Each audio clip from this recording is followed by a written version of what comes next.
पहले चरण का चुनाव प्रचार भी थम जाएगा, क्या लगता है पहले चरण में किस तरीके का आपका मुकाबला जो 58 सीटों पे चुनाव हो रहा है समाजवादी पार्टी का? मुकाबला भारतीय जनता पार्टी अपने को कहती है कि मुकाबला हमसे है। जगह जगह इनके प्रत्याशियों को गांव के लोग गांव से भगा रहे हैं, खदेड़ रहे हैं। जनता इनके प्रधानमंत्री जी और योगी जी के कार्यक्रमों में आ नहीं रही है। अरे कैसे भूलेगी जनता जिसने 5 साल में, जो पीछे के दो साल हैं, कोरोना में जिसे ऑक्सीजन नहीं मिली। जिस देश का प्रधानमंत्री ये कहता हो कि आपदा में अवसर तलाशो, दवाइयों की कालाबाजारी करो, ऑक्सीजन का सिलेंडर 50 गुने में बेचो, तो जनता ने जिस तरीके की परिस्थितियों से जो जनता गुजरी है, वो तो उसने मन बनाया है, कर्मचारियों ने मन बनाया है कि मुझे तो भारतीय जनता पार्टी के खिलाफ मतदान करना है, मुझे अपनी पुरानी पेंशन चाहिए।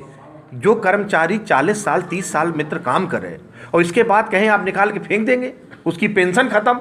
तो समाजवादी पार्टी ने उनकी पेंशन के लिए, किसानों की एमएसपी के लिए, उनकी सिंचाई के लिए, घरेलू बिजली के लिए, शहीद किसानों को सम्मान के लिए, इन सब नीतियों पे एमएसपी का कानून बना के उत्तर प्रदेश में सब किसानों को देने के लिए हम लोगों ने एक नए एजेंडे के साथ, एक वैकल्पिक व्यवस्था के साथ चुनाव में है। जनता समाजवादी पार्टी को समर्थन दे के सरकार बनाने जा रही है। 58 सीटों पे जो चुनाव होने जा रहा है, क्या लगता है कि कितनी सीटों पे आपको कामयाबी मिलने जा रही है पश्चिमी यूपी में जो 58 सीटें पहले चरण में?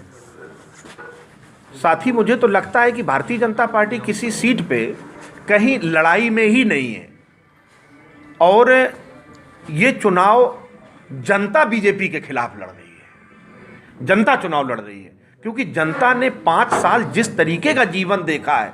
अरे जो लाइन आपने एटीएम से नोटबंदी से शुरू हुई, उन लाइन आपने शमशान घाट तक लगा दी, तो जनता बीजेपी के खिलाफ है। जनता अपना संविधान बचाना चाहती है, जनता अपनी आने वाली नस्लों के लिए लोकतंत्र को बचा के आगे बढ़ना चाहती है। लड़ाई जनता लड़ रही है, हम जनता के साथ खड़े होकर उसकी आवाज़ को मजबूत कर रहे हैं। जिस तरीके से लगातार भारतीय जनता पार्टी जगह जगह डोर टू डोर बड़े बड़े नेता, उनके स्टार प्रचारक चुनाव प्रचार में लगे हुए हैं, तो ऐसा नहीं लगता है कि आपकी पार्टी कहीं ना कहीं चुनाव प्रचार में काफ़ी धीमी रफ्तार से? नहीं, वो उनके पास, लोगों के पास 5 साल जनता को ठगा और लूटा। अब लूटने के बाद इस 5 साल उत्तर प्रदेश में और 7 साल देश में 2 गुजराती देश बेच मूक दर्शक बना बैठा था। अब आपके पास जाके उनको लुभाने के अलावा, बेमतलब की थोथी बातें करने के अलावा तुम्हारे पास कोई रास्ता नहीं है। तुम किस मुद्दे को लेके जनता के बीच में जाओगे? क्या कहोगे कि अगली बार कोरोना आएगा तो हम दवाइयाँ 100 गुनी महंगी कर देंगे? अब की बार शमशान घाट में लकड़ी जो मिलती तो उससे ज़्यादा महंगी बेचेंगे?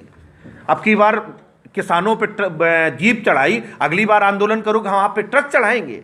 अरे भाई, किस मुद्दे पे जाओगे जनता के बीच में? इनके पास जनता के बीच में जाने के लिए कोई मुद्दा नहीं है। आपकी जयंत और अखिलेश जी की जोड़ी को लेकर लगातार भारतीय जनता पार्टी हमलावर है जी। और कल ही स्वतंत्र देव सिंह जो भारतीय जनता पार्टी के प्रदेश अध्यक्ष हैं, उन्होंने कहा है कि जिस तरीके से मुलायम सिंह जी ने अजीत जी को धोखा दिया था, ऐसे ही अखिलेश यादव और जयंत को धोखा देंगे और उनको बहला फुसला लिया गया है।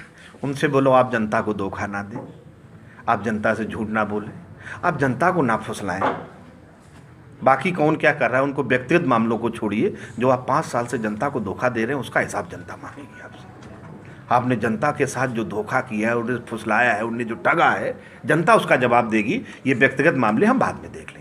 एक सवाल ये खड़ा होता है कि बरेली में 9 सीटों पे आपने एक भी यादव उम्मीदवार को टिकट नहीं दिया, तो कहीं ना कहीं जो यादव है वो संतुष्ट नहीं है और उनमें कहीं ना कहीं आक्रोश है, क्योंकि दूसरी ओर आंवला में जिराज यादव जो आपकी पार्टी से ही हैं, वो निर्दलीय चुनाव में खड़े हो गए, आपको उनको निष्कासित तक करना पड़ा पार्टी से, तो वो भी आपको कहीं ना कहीं नुकसान पहुँचाएंगे और उनकी जगह पर भाजपा को उसका फ़ायदा मिलेगा। समाजवादी पार्टी के नेता माननीय अखिलेश यादव जी ने अपनी हर विधानसभा में अपने सक्रिय कार्यकर्ताओं के साथ बैठक करके फैसला लिया है। जात धर्म संप्रदाय से ऊपर उठ के जो कार्यकर्ता जनता के सुख दुख में खड़े होने लायक रहे हैं, जिसकी आज की डेट में हमें ये महसूस हुआ है मेरे नेता को कि ये जनता के सुख दुख की लड़ाई भी लड़ेंगे, अच्छा संघर्ष करेंगे और जीत के समाजवादी सरकार बनाने के उसमें जाएंगे। टिकट तो एक कोई मिलता है भाई, पूरे जिले में 9 ही सीटें हैं। आबादी बहुत बड़ी है पूरे ज़िले की। तो इस मामले में जो लोग ऐसा सोचते हैं, मुझे लगता है ये बात ठीक नहीं है। आज भारतीय जनता पार्टी का संकल्प पत्र आया है, उन्होंने फ्री स्कूटी देने की बात कही है, किसानों को फ्री बिजली देने की बात कही और तमाम भी लोक लुभावन वादे किए हैं, क्या कहेंगे? 5 साल तक क्या कर रहे थे? हर बात पे पहले आपने भी फ्री बोला था कि हम 15 लाख रुपए लेके आएंगे, एक एक गरीब के खाते में 15-15 लाख रुपए लेके आएंगे। ये वैसे ही फ्री स्कूटी है जैसे 15 लाख फ्री थे। तो जनता तो सवाल करेगी ना कि तुम तो झूठ। और जब ये पत्रकार मित्र पूछते हैं कि आपने 15 लाख की बात। मित्रों को मेरा नमस्कार। अखिलेश कटियार मेरा नाम है। समाजवादी पार्टी का मैं स्टार प्रचारक हूँ और राष्ट्रीय सचिव हूँ संगठन में। उत्तर प्रदेश में 2022 के जो इलेक्शन चल रहे हैं, इसमें समाजवादी पार्टी किन नीतियों पे, किन विचारों पे चुनाव लड़ रही है, उस संबंध में आप लोगों से बात करनी है। जो बरेली के अंदर, बरेली मंडल में